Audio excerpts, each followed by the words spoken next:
ডিম ছোড়া মামলায় আদালতে বিরাট ধাক্কা খেল বিজেপি পার্টি। কলকাতা হাইকোর্ট ডিম ছোড়াকে নিয়ে বিজেপি পার্টির বিরুদ্ধে আজ যেই কড়া রায় ঘোষণা করেছে তাতেই বিজেপি এবং শুভেন্দু অধিকারী বিরাট বড় বিপদে পড়ে গেছে।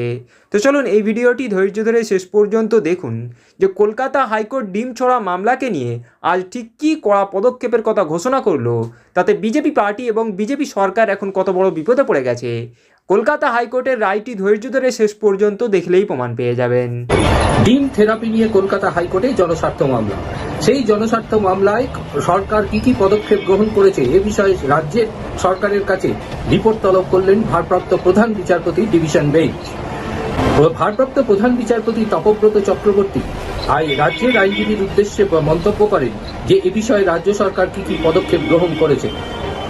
আবেদনকারীর আইনজীবী কল্যাণ বন্দ্যোপাধ্যায় দাবি করেন যে বিভিন্ন জায়গায় ডিম ছোড়া হচ্ছে, তাদের উদ্দেশ্যে ডিম ছোড়া হচ্ছে বিভিন্ন মন্ত্রী থেকে শুরু করে বিভিন্ন সরকারি রাজনৈতিক দলের নেতৃবৃন্দ এই বিষয়ে ইন্ধন যোগাচ্ছে। অবিলম্বে আদালত এ বিষয়ে অন্তর্বর্তীকালীন নির্দেশিকা জারি করুন। তার কারণ আদালতের হস্তক্ষেপ ছাড়া এই বিষয়টি কোনোভাবেই বন্ধ হওয়া সম্ভব নয়, কারণ সরকার অর্থাৎ রাজনৈতিক দলের এর মধ্যে ইন্ধন রয়েছে। বিচারপতি তপব্রত চক্রবর্তী রাজ্যের আইনজীবীর উদ্দেশ্যে বলেন যে এ বিষয়ে কোথায় কত ঘটনা ঘটেছে এবং তার প্রেক্ষিতে সরকার কি পদক্ষেপ গ্রহণ করেছে সেই বিষয়টি আদালতে হলফনামা দিয়ে জানাতে হবে।